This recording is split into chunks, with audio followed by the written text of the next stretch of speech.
Welcome back, this is me Hamid Khan and you are watching my channel Hamid biologist.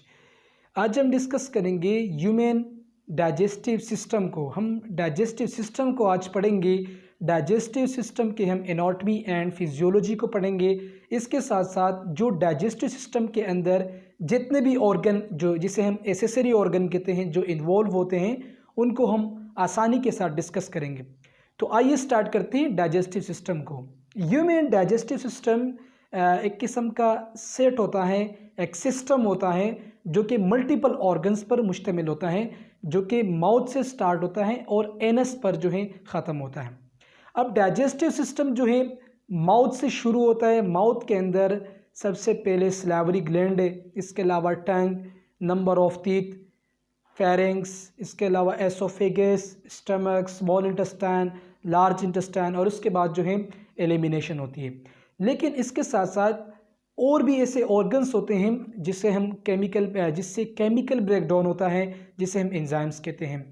तो simply अगर हम digestion को पढ़ें कि डाइजेशन क्या होता है, वर्ड डाइजेशन कहते हैं break down of food. Simple तो ब्रेक डाउन ऑफ फूड का ब्रेक डाउन जो हम बड़े मैक्रो मॉलिक्यूल्स लेते हैं या बड़े पार्टिकल्स लेते हैं, उस पार्टिकल्स को सबसे पहले हम मैकेनिकली ब्रेक डाउन उसके करते हैं, यानी कि हम उसको माउथ में दांतों के ज़रिए चबाते हैं और फिर जब वो हमारे मैदे में जाते हैं तो हमारे मैदे के अंदर यहाँ पर सिक्रीशन होती है, एंजाइम की सिक्रीशन होती है, मल्टीपल एंजाइम्स होते हैं जिसे हम केमिकल डाइजेशन कहते हैं। इस तरह हमारा लीवर आके स्मॉल इंटेस्टाइन को जॉइंट करता है और वहाँ पर लीवर जो है वो भी डाइजेस्टिव सिस्टम में अपना हिस्सा जो है वो यानी कि अपना फंक्शन जो है वो प्ले करता है। इस तरह हमारे जो ब्लड कैपिलरीज होते हैं और इसके अलावा और किस्म के सेल होते हैं जो हम डिस्कस करेंगे आगे टॉपिक में। तो सिंपली जैसे कि मैंने बताया, फूड की ब्रेकडाउन यानी कि जो हम बड़े पार्टिकल्स जो फूड के नवाले लेते हैं, खुराक लेते हैं, उसकी ब्रेकडाउन और ब्रेकडाउन करने के बाद उसके अंदर जो मिनरल्स होते हैं और जो विटामिन्स, न्यूट्रिएंट्स होते हैं जिसे हम न्यूट्रिशन कहते हैं, उसकी रीएब्जॉर्प्शंस और हमारे बॉडी को बूस्ट करना, यानी कि हमारे हर एक सेल को उस एनर्जी को पहुंचाना, ये डाइजेस्टिव सिस्टम होता है और इस अमल को हम डाइजेशन कहते हैं।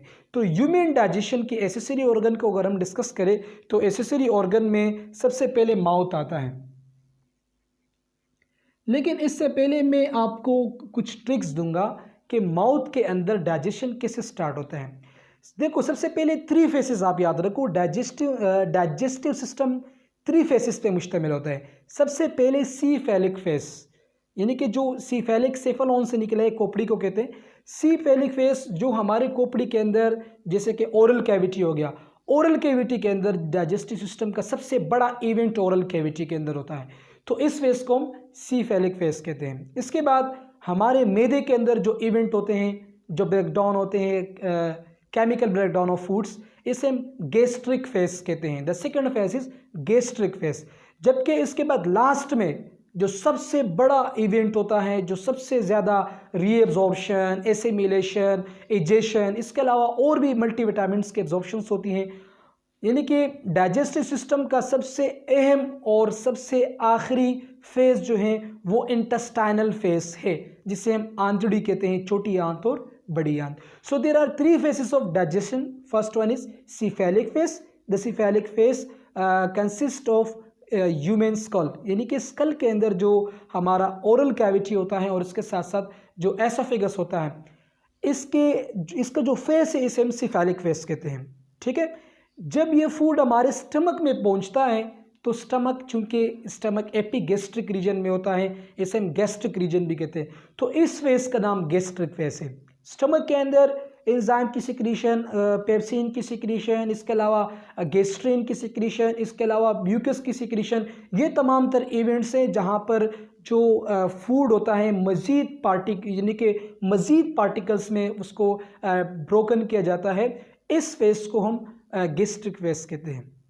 गैस्ट्रिक फेस के बाद ये हमारा फूड जो होता है ये इंटेस्टाइन से गुजरता है, तो विद इन द इंटेस्टाइन यहाँ पर जो है मुख्तलिफ किस्म के चेंजेस अकर्स होती हैं। यहाँ पर इंटेस्टाइनल जूस की सिक्रीशंस होती है, यहाँ पर मैक्रोमोलिक्यूल्स और माइक्रोमोलिक्यूल्स की रीअब्जॉर्प्शंस होती है, यहाँ पर वाटर की रीअब्जॉर्प्शंस होती है, यहाँ पर जो फैट्स की एसिमिलेशंस होती हैं। इसके अलावा यहाँ पर टेम्परेरी स्टोरेज होती है, जो फीसिस जिसे हम कहते हैं, जो वेस्ट मटेरियल होता है वहाँ टेम्परेरी स्टोरेज होता है। तो इस वजह से लॉन्ग पीरियड जो होते हैं, जहाँ पर डाइजेशन की लॉन्ग पीरियड होती है, वो हमारा इंटेस्टाइनल फेज है। So there are 3 phases of digestive system. The first one is cephalic, second is gastric and third one is intestinal. लेकिन जो स्टार्टिंग होता है, जो डाइजेशन की स्टार्टिंग है, अगर हम उस स्टार्टिंग को पढ़े तो स्टार्टिंग सबसे पहले माउथ के ज़रिए होता है, और माउथ के ज़रिए यानी कि मुंह में जब हम कोई खुराक लेते हैं, so that one process is called ingestion. Ingestion कहते हैं दाखिल करना। So first process is ingestion. Ingestion, यहाँ पे इंजेशन से मुराद दाखिल करना, फूड का मुंह में दाखिल करना इज कॉल्ड इंजेशन। अब जब फूड माउथ के अंदर इंटर होता है, so with in the mouth के अंदर ज़बान होता है, टंग, नंबर ऑफ टीथ प्रेजेंट होते हैं, इसके अलावा स्लेवरी ग्लैंड मौजूद होता है। सो स्लेवरी ग्लैंड की अगर हम बात करें, सबसे पहले हम स्लेवरी ग्लैंड की बात करेंगे। स्लेवरी ग्लैंड से स्लाइवा प्रोड्यूस होता है, और स्लेवरी ग्लैंड के जो हैं 3 पेयर्स होते हैं। फर्स्ट ग्लैंड का नाम है पैरोटिड ग्लैंड, सबलिंगुअल ग्लैंड, और थर्ड वन इज सबमैंडिब्यूलर ग्लैंड। तो ये 3 ग्लैंड होते हैं। पहला ग्लैंड का नाम है, मैं शॉर्ट में लिख रहा हूँ, पैरोटिड ग्लैंड, सबलिंगुअल ग्लैंड, और थर्ड वन इज सबमैंडिब्यूलर ग्लैंड। ये 3 पेयर्स होते हैं। यहाँ से स्लाइवा की सिक्रीशन होती है, जिसे हम थूक कहते हैं आम लैंग्वेज में। अब स्लाइवा के अंदर इनऑर्गेनिक साल्ट भी होता है। स्लाइवा के अंदर स्लाइवरी अमाइलेज एक एंजाइम है, स्लाइवरी अमाइलेज। ये स्लाइवरी अमाइलेज जो स्टार्च होता है, उस स्टार्च को यानी कि जो कार्बोहाइड्रेट है जो प्लांट के सोर्स से हमें मिलता है, उसकी ब्रेक डाउन करता है। तो इसके अलावा यहाँ पर एक किस्म का इम्यूनोग्लोबुलिन, जिसे हम एंटीबॉडी कहते हैं, जो हमारे इम्यून सिस्टम का हिस्सा है, वो भी मौजूद होता है और यहाँ पर इम्यूनिटी के तौर पे काम करते हैं। इसके अलावा इसकी अपनी पीएच भी होती है, जो कि एसिडिक है, 2.3 समथिंग इसकी अपनी पीएच है। अब स्लाइवा लुब्रिकेशन प्रोवाइड करता है, माउथ के अंदर एक ख़ास किस्म का लुब्रिकेशन से बचाता है माउथ को, और इसके अलावा इसके अंदर स्लाइवरी अमाइलेज होता है जो कि ब्रेक डाउन करता है स्टार्च की। इसके अलावा यहाँ पर पोटेशियम होता है, सोडियम होता है, इनऑर्गेनिक साल्ट एक्सेट्रा वगैरह, इनका भी डाइजेस्टिव सिस्टम में रोल होता है। सो माउथ के अंदर जो डाइजेशन होती है that is called mechanical digestion, because हम उस डाइजेशन के ऊपर फोर्स लगाते हैं, दांतों के ज़रिए उसे चबाते हैं। सो इस वजह से इसे हम मैकेनिकल डाइजेशन कहते हैं। सो इंजेक्शन के बाद, या जैसे मैंने आपको इंजेक्शन की बात की, सो यहाँ पर माउथ के अंदर अभी हम टीथ की बात करेंगे। सो देयर आर 32 यानी कि 32 दांत होते हैं एडल्ट में। तो सामने के जो 4 दांत होते हैं इसे इंसीजर कहते हैं, 4 ऊपर होते हैं और 4 नीचे, इन दांतों को इंसीजर कहते हैं। और साइडों पे जो नुकीले दांत होते हैं इसे कैनाइंस कहते हैं। कैनाइंस 2 ऊपर होते हैं और 2 नीचे, ये नुकीले दांत होते हैं। इसके अलावा प्रीमोलर्स 8 प्रीमोलर्स होते हैं और 12 मोलर्स होते हैं। इस तरह टोटल 32 दांत जो हैं वो ह्यूमन बॉडी में होते हैं, एडल्ट ह्यूमन बॉडी में। इनका काम क्या होता है? टीयरिंग, ग्राइंडिंग, इसके अलावा मिक्सिंग, ये तमाम तरह काम दांतों का होता है। जबकि अभी हम ज़बान की बात करें तो ज़बान में नर्व पाए जाते हैं जिसे हम सेंसरी एपिथेलियम या सेंसरी नर्व कहते हैं।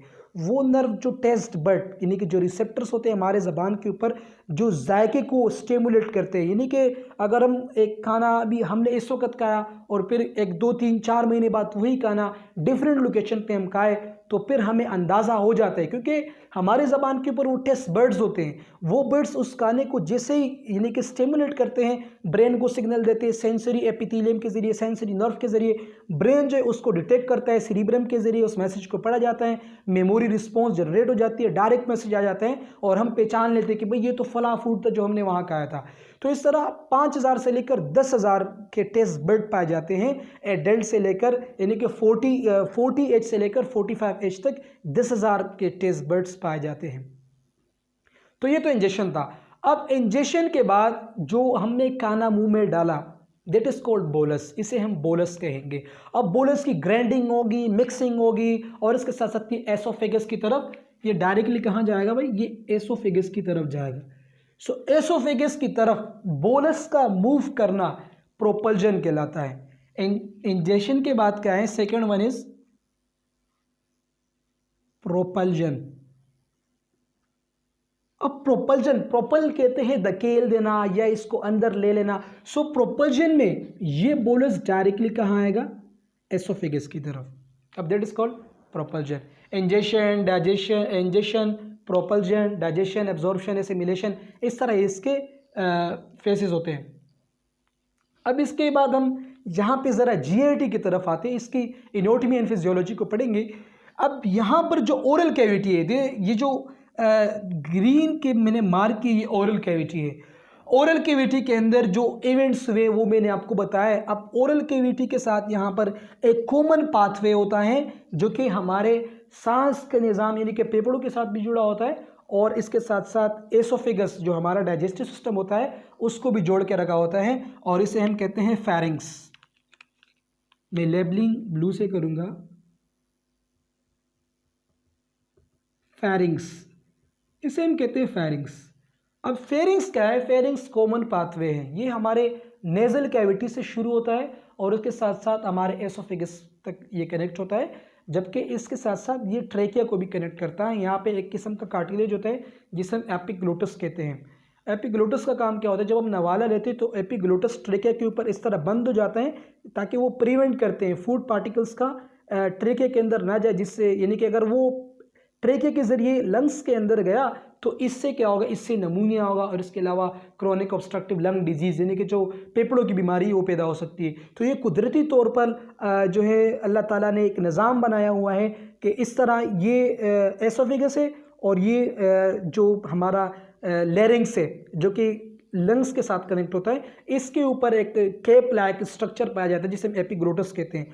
जब हम खाना खाते हैं तो ये केप लाइक जो एपिग्लोटस होते हैं वो लैरिंग्स के ऊपर बंद हो जाते हैं। सो बंद होने का ये जो काम है, फंक्शन क्या है, यहाँ पर एसोफेगस में जो यहाँ, क्योंकि ये तो कॉमन पाथवे है, ऑक्सीजन के लिए भी कॉमन पाथवे है, फूड के लिए भी कॉमन पाथवे, जब यहाँ से फूड जाएगा तो ये लैरिंग्स बंद हो जाएगा। इसका फ़ायदा ये होगा कि हमारा फूड पार्टिकल्स एसोफेगस के बजाय लैरिंग्स में नहीं जाएगा। सो ये एक मैकेनिज्म है एपिग्लोटस का जो कि कार्टिलेज से बना होता है।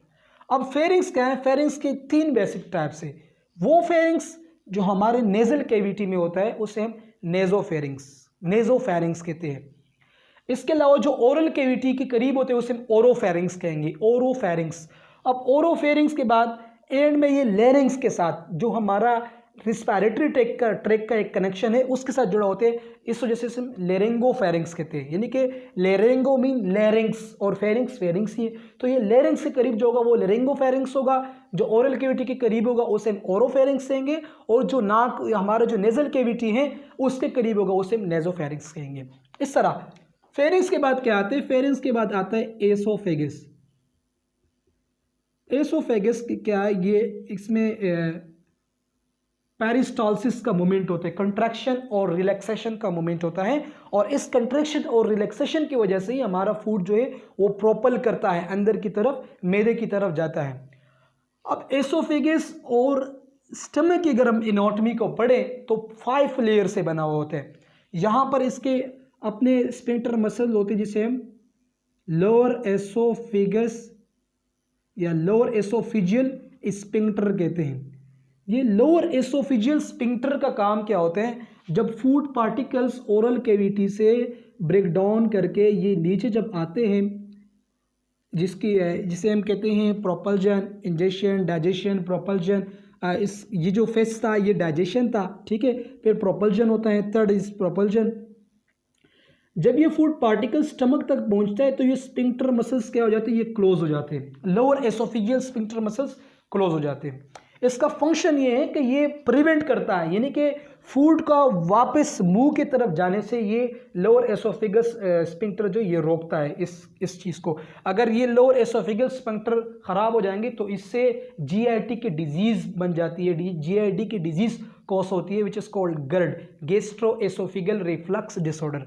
सो ये रिफ्लक्स से बचाते हैं फूड को बैक फ्लो की तरफ से, लोअर एसोफिगल स्फिंक्टर बचाते हैं।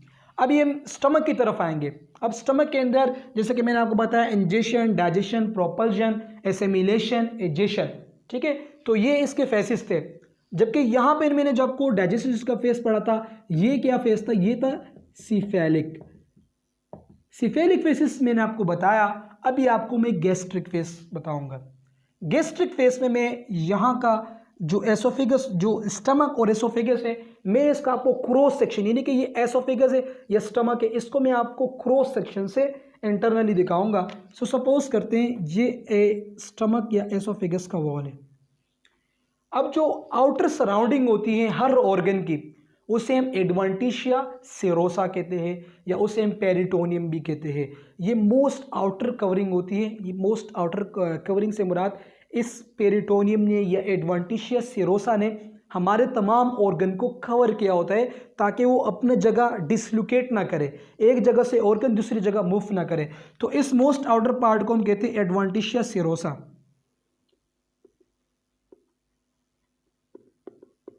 एडवेंटिशिया सेरोसा, और इसे हम पेरिटोनियम भी कहते हैं। अब इसके भी दो टाइप्स है,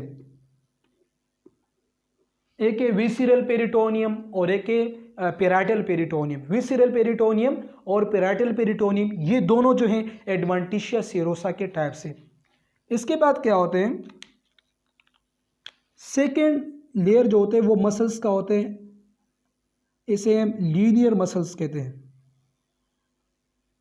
ये मसल्स कहलाते हैं लीनियर मसल्स। लीनियर मसल्स के बाद जो इसके बाद थर्ड वन है वो कहलाते हैं circular muscles. Circular muscles circle shape के बने होते हैं। ये हम 5 लेयर ऑफ स्टमक और एसोफेगस को डिस्कस कर रहे थे, इसे हम कहेंगे सर्कुलर मसल्स। सर्कुलर मसल्स के बाद जो फोर्थ वन है, फोर्थ वन सब म्यूकोजा कहलाएगा। फोर्थ वन इज सब म्यूकोजा, और लास्ट में जो होगा वो लास्ट में जो कहलाएगा उसे हम म्यूकोजा कहेंगे। लास्ट वन जो लेयर है वो कहलाएगा म्यूकोजा। अब ये जो म्यूकोजा था, इसमें इसके अलावा और भी बहुत सारे सेल होंगे जो हम आगे डिस्कस करेंगे। सबसे पहले मोस्ट आउटर सराउंडिंग स्टमक का या एसोफेगस का मोस्ट आउटर सराउंडिंग को हम एडवेंटिशिया सेरोसा कहते हैं, या इसके साथ साथ इसे हम पेरिटोनियम भी कहते हैं। और इसके दो टाइप्स हैं, एक है पेराइटल पेरिटोनियम और एक है visceral peritoneum. Parietal peritoneum most outer part of the peritoneum और visceral peritoneum is the most inner part of peritoneum. इसके बाद सेकेंड जो है वो मसल्स है, और दो किस्म के मसल्स है, एक है लीनियर मसल्स जो बिल्कुल लीनियर होते हैं, स्मूथ मसल्स है, और दूसरा जो है वो सर्कुलर मसल्स है। सर्कुलर मसल्स के बाद आते हैं सब म्यूकोजा और लास्ट में आते हैं म्यूकोजा। अब म्यूकोजा के अंदर मुख्तलिफ किस्म के सेल होते हैं जो भी मैं आपको बताऊंगा। तो ये 5 लेयर्स ऑफ स्टमक थे, ठीक है। अब 5 लेयर्स ऑफ स्टमक के अंदर अब मैं आपको बताऊं तो यहाँ पे दो किस्म के सेल पाए जाते हैं। एक का नाम है पेराइटल सेल्स और दूसरे सेल का नाम है चीफ सेल्स। अब पेराइटल सेल का काम क्या होता है, पेराइटल सेल प्रोड्यूसेस, जो हमारे स्टमक के अंदर होती है parietal cell, HCl hydrochloric acid, एक एसिड है जो प्रोड्यूस करता है पेराइटल सेल से। ये पेराइटल सेल्स कहाँ पाए जाते हैं, ये म्यूकोजा में पाए जाते हैं, with in the mucosa, mucosa के अंदर पाए जाते हैं। और म्यूकोजा जो है ये एपिथेलियम से बना होता है, हमारे एपिथेलियल सेल है उससे बने होते हैं। चीफ सेल क्या प्रोड्यूस करते हैं, chief cell produces pepsin. Pepsin एक एंजाइम है और ये एंजाइम हमारे स्टमक के अंदर जो प्रोटीन होते हैं, जो बोलस आ रहा होते हैं ओरल कैविटी से, उसको डाइजेस्ट करते हैं। पेप्सिन एक्टिव फॉर्म में पेप्सिन कहलाते हैं और इनएक्टिव फॉर्म में पेप्सिनोजिन कहलाते हैं, पेप्सिनोजिन। अब एक्टिव फॉर्म में ये पेप्सिन है, इनएक्टिव फॉर्म में पेप्सिनोजिन है। ये कन्वर्जन ऑफ एक्टिवेशन और डीएक्टिवेशन ऑफ पेप्सिन HCl की वजह से होता है। यानी कि जब पेप्सिन है ये पेप्सिनोजिन में कन्वर्ट होते हैं, इनएक्टिव होते हैं, तो HCl इसको इनएक्टिव कराता है। इसके साथ साथ HCl ही इसको एक्टिव कराते हैं। क्यों? क्योंकि प्रोटीन की डाइजेशन पेप्सिन की जिम्मेदारी है, और जब हम फूड नहीं खाते और पेप्सिन एक्टिव रहेगा so it will digest the wall of stomach, ये स्टमक के वॉल को डाइजेस्ट करेंगे। क्योंकि जो यहाँ पे लीनियर मसल है, सब म्यूकोजा और म्यूकोजा, इनके अंदर स्ट्रॉन्ग प्रोटीन होते हैं, प्रोटीन पाए जाते हैं हमारे मसल्स के अंदर, और ये हमारे वॉल्स ऑफ स्टमक को भी डाइजेस्ट करेगा, इसके अंदर इतनी सलाहियत होती है। जब फूड यहाँ पर आता है, तो जब यहाँ पर फूड आते हैं सबसे पहली बात तो है कि इसके अंदर HCl कौन प्रोड्यूस करता है? पैराइटल सेल HCl प्रोड्यूस करेगा। अगर उस फूड के अंदर जर्म्स होंगे या प्रोटोजोआ होंगे, सिस्ट होंगे, माइक्रो ऑर्गेनिजम्स होंगे, तो सबसे पहले HCl, ठीक है, जो कि स्ट्रॉन्ग एसिडिक है, 2.4 से लेकर 3 तक pH होती है। अब सबसे पहले एसिड आके उसको किल करेगा, किल करने की कोशिश करेगा। दूसरी बात क्या है, एसिड क्या करेगा? पेप्सिनोजिन, जो इनएक्टिव पेप्सिन होगा, उस पेप्सिन को डायरेक्ट एक्टिव, पेप्सिनोजिन को एक्टिव करेगा पेप्सिन की शक्ल में, और हमारे स्टमक के अंदर जो प्रोटीन होंगे उसको डाइजेस्ट करेंगे। इसके बाद ये फूड डायरेक्ट आके स्मॉल इंटेस्टाइन का एक हिस्सा है और जिसे हम कहते हैं ड्यूडेनम। स्मॉल इंटेस्टाइन में फूड आके चाइम कहलाएगा, बोलस चाइम, स्मॉल इंटेस्टाइन में चाइम कहलाएगा। अब स्मॉल इंटेस्टाइन के अंदर बड़ा लॉजिकल काम होता है, और मैं आपको भी वो बताऊंगा। सबसे पहले हमारा लीवर होता है, और लीवर से हमारे 2 कनेक्शन आते हैं, यानी कि 2 डक्ट आते हैं, जो बाद में एक हो जाते हैं, जिसे हम कॉमन बाइल डक्ट कहते हैं। ये डक्ट आके हमारे पेनक्रियास और इसके साथ साथ ड्यूडेनम को ज्वाइन करते हैं इस तरह। अब मैं आपको ये बताऊंगा। अब क्या है, जो राइट साइड पे, चूंकि हेपा का मतलब लीवर है, राइट साइड पे right hepatic duct and left hepatic duct, और ये दोनों जब यहाँ पे ज्वाइन करते हैं इसे हम कहते हैं कॉमन हिपैटिक डक्ट। फिर ये यहाँ से बाइल की सिक्रीशन होती है। बाइल क्या है? बाइल जब हमारे RBC टूटते हैं 120 दिन बाद, तो उसके नतीजे में बाइल प्रोड्यूस होता है, और आयरन जाके हमारे बोन में डिपॉजिट होते हैं, दोबारा वहाँ खून बनाते हैं। और जबकि बाइल क्या कर रहा होते हैं? बाइल राइट हिपैटिक डक्ट और लेफ्ट हिपैटिक डक्ट के जरिए कॉमन बाइल डक्ट में जाके सीक्रेट हो जाती है। सीक्रेट होने के बाद यहाँ पर एक छोटा सा ऑर्गन है जिसे हम गॉल ब्लैडर कहते हैं। 30 ml से लेकर 50 ml यहाँ पर बाइल की स्टोरेज होती है। अब बाइल यहाँ पे स्टोर हो गया, इस डक्ट का नाम है cystic duct. That one duct is called cystic duct. अब जब बाइल की सिक्रीशन होगी तो बाइल डायरेक्टली राइट और लेफ्ट हेपेटिक डक्ट से नहीं आएगा, जो गॉल ब्लैडर के अंदर मौजूद है वो आके सिस्टिक डक्ट से बाद फिर ये आएगा कॉमन हेपेटिक डक्ट में। ठीक है, कॉमन हेपेटिक डक्ट में जब ये आके पेनक्रियास के अंदर आएगा, ये ऑर्गन है इसे हम पेनक्रियास कहते हैं। इस ऑर्गन के अंदर जब ये आएगा तो यहाँ पर 2 कनेक्शन है। सबसे पहले कनेक्शन ऐसो यहाँ पे जो पेनक्रियास का है, वो पेनक्रियास के अपने सेल होते हैं जिसे हम एक्टिनल सेल्स कहते हैं। अभी मैं इसको ड्रॉ करूंगा, ये सेल कहलाते हैं एक्टिनल सेल्स। इस एक्टिनल सेल्स का काम क्या होते हैं? यहाँ पर भी एंजाइम की प्रोडक्शन होती है। सपोज करते हैं यहाँ पे मैं पेनक्रियास बनाता हूँ,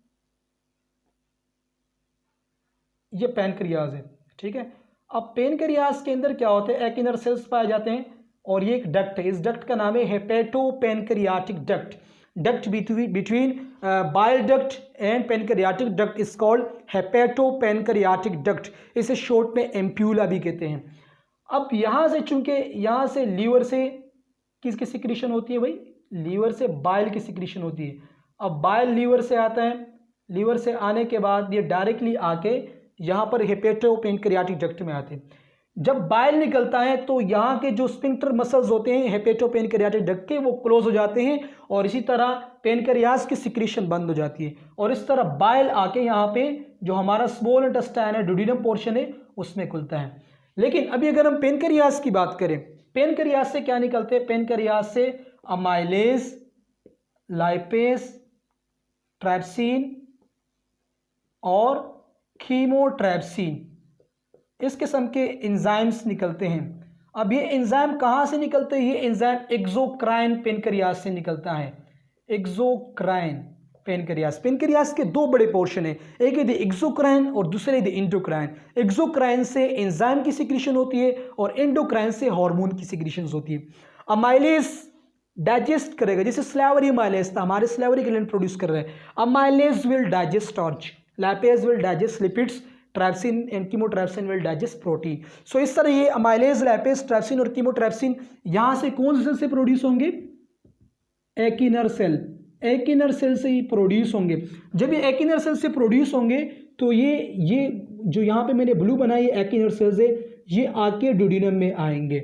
अब ड्यूडिनम में जब आ गए तो फर्दर यहाँ पे जो चाइम था, पहले बोलस था, फिर चाइम था, अब जो चाइम है उसके अंदर मजीद रीअब्जॉर्प्शन होगी, डाइजेशन होगी। इस तरह मैंने आपको बताया एकिनर, जबकि ये एक्सोक्राइन, एंडोक्राइन हार्मोनल सिक्रीशन है, इंसुलिन, ग्लूकागोन, सोमेटोस्टैटिन। अगर हम उसको डिस्कस करेंगे तो हम अदर टॉपिक में शिफ्ट हो जाएंगे। लेकिन यहाँ पे जो काम कर रहे हैं पेनक्रियास का पोर्शन, उसे कहते हैं एक्सोक्राइन। एक्सोक्राइन के अंदर स्पेशल सेल होते हैं एकिनर सेल, और उस एकिनर सेल से डाइजेस्टिव एंजाइम की सिक्रीशंस होती है, और these are amylase, lipase, trypsin और कीमोट्राइप्सिन। अब ड्यूडिनम के बाद ये जो फ्लूइड्स होता है जो अनडाइजेस्टेड, अब कुछ अमाउंट में डाइजेस्ट हो गए, अब ड्यूडिनम के बाद ये जिजीनम में जाएंगे। जिजीनम स्मॉल इंटेस्टाइन का हिस्सा है। अब स्मॉल इंटेस्टाइन 6.5 से लेकर 7 मीटर लॉन्ग है। सबसे लॉन्ग इंटेस्टाइन जो वो स्मॉल इंटेस्टाइन है। स्मॉल इंटेस्टाइन के अंदर मजीद क्या होगा? जिजीनम के अंदर वाटर की रीअब्जॉर्प्शन होगी। अब वाटर की रीअब्जॉर्प्शन होगी, लेकिन इसके साथ साथ स्मॉल इंटेस्टाइन के अंदर जिजीनम, ड्यूडिनम, जिजीनम और इलियम, ये 3 बड़े पोर्शंस होते हैं। इसके अंदर 1500 ml इंटेस्टाइनल जूस की सिक्रीशंस होती है, और इसमें छोटे छोटे एंजाइम्स हो गए जो स्टार्च को डाइजेस्ट करते हैं, जिसमें प्रोटीन की डाइजेशन मजीद होती है। इसके अलावा लैक्टोज की डाइजेशन होती है, और छोटे छोटे माइक्रो न्यूट्रिएंट्स और विटामिन होंगे, उसकी रीअब्जॉर्प्शन होती है। इसके साथ साथ वाटर की भी रीअब्जॉर्प्शन होती है। फिर ये फूड आके हमारे colon which is called large intestine को ज्वाइन करते हैं। जब ये लार्ज इंटेस्टाइन में ज्वाइंट होते हैं तो लार्ज इंटेस्टाइन में मजीद वाटर की रीअब्जॉर्प्शन होती हैं। हमारे बॉडी की जो हाइड्रोस्टेटिक लेवल होते हैं उसको मेंटेन रखता है। अब यहाँ पे ऊपर वाला पोर्शन, अब ये चाइम, बोलस, चाइम, चाइल, अब चाइम और चाइल, लार्ज और स्मॉल में चाइम और चाइल बन जाएगा।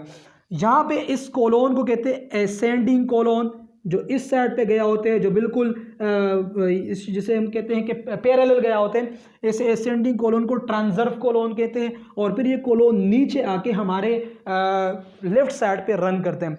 जो लेफ्ट साइड का कोलोन होते हैं उसे हम डिसेंडिंग कोलोन कहते हैं, इस साइड का एसेंडिंग कोलोन, और बिल्कुल सेंटर का जो हमारे मैदे और पैनक्रियास के साथ होते हैं उसे हम ट्रांसवर्स कोलोन कहते हैं। अब यहाँ पर क्या होगा? यहाँ पर पानी की दोबारा रीअब्जॉर्प्शन होगी, और इसके साथ साथ यहाँ पर मज़ीद काम क्या होगा? मज़ीद ये होगा कि ये जो अनवांटेड वेस्ट मटेरियल होगा वो यहाँ पे स्टोर होगा। लेकिन मैंने आपको बाइल का नहीं बताया। बाइल का काम क्या होते हैं? बाइल फैट्स के मॉलिक्यूल बड़े बड़े मॉलिक्यूल्स होते हैं। अब बाइल उसको इमल्सीफाई करेगा। इमल्सीफाई का मतलब उस लिपिड के मॉलिक्यूल्स को, जो बड़े बड़े मॉलिक्यूल्स है, उसको छोटे मॉलिक्यूल्स में ब्रेक डाउन करेगा। ब्रेक डाउन करने के बाद लाइपेज उसको मजीद डाइजेस्ट करेगा। लेकिन इसके साथ साथ यहाँ पर बाइकार्बोनेट साल्ट भी निकलता है, अल्कलाइन बाइकार्बोनेट साल्ट, और जो एसिडिक को अल्कलाइन में कन्वर्ट कर देता है। ये बाइल का मेन फंक्शन है। इस तरह हमारा जो GIT का प्रोसेस होता है वो कंप्लीट हो जाता है। 1.5 मीटर जो लंबाई है वो लार्ज इंटेस्टाइन की है। लार्ज इंटेस्टाइन के अंदर टेम्पररी जो फीसिस होते हैं, जिसे हम स्टूल भी कहते हैं, जिसे हम वेस्ट भी कहते हैं, वो स्टोर होते हैं। और फिर at the time of removal, या जिसे हम कहते हैं कि उसको एक्सक्रीट करना, फिर ये एक्सक्रीट हो जाते हैं। अब too much absorption of water in large intestine will cause constipation, और less absorption of water in large intestine will cause diarrhoea. इस तरह हमारे लार्ज इंटेस्टाइन के अंदर नॉर्मल फ्लोरा बैक्टीरिया होते हैं विच इज कॉल्ड ई कोलाई, और ई कोलाई का काम क्या होता है? हमारे बॉडी के लिए विटामिन के की प्रोडक्शन करता है। जबकि यहाँ पे क्या कर रहा होता है? इसके नतीजे में मीथेन और हाइड्रोजन सल्फाइड गैसेस जो हमारे स्टमक और हमारे लार्ज इंटेस्टाइन में होते हैं, उस गैसेस की प्रोडक्शन करती है। यहाँ पर एक रीअब्जॉर्प्शन किस तरह होती है? रीअब्जॉर्प्शन इस तरह होती है कि हमारे जो स्मॉल इंटेस्टाइन है, सपोज करते हैं हमारा ये स्मॉल इंटेस्टाइन है, इस स्मॉल इंटेस्टाइन के ऊपर सेल्स होते हैं जिसे माइक्रोवेलाई सेल कहते हैं। ये माइक्रोवेलाई सेल के ऊपर सीलिया मौजूद होते हैं, और वेलाई विच इज कॉल्ड वेलाई, उस वेलाई का काम क्या होता है? वेलाई स्मॉल इंटेस्टाइन से विटामिन के, B12, B6, glucose, amino acids, इन चीज़ों की रीअब्जॉर्प्शन करते हैं। और रिएब्जॉर्प्शन करके हमारे पोर्टल वेन में डालते हैं। पोर्टल वेन डायरेक्ट हमारे ब्लड को उसको सर्कुलेट करके हमारे बॉडी को एनर्जी प्रोवाइड करती है। So it was all about the human digestive system. I hope कि आपने इसको आसानी के साथ गेन किया होगा। बहुत बहुत शुक्रिया।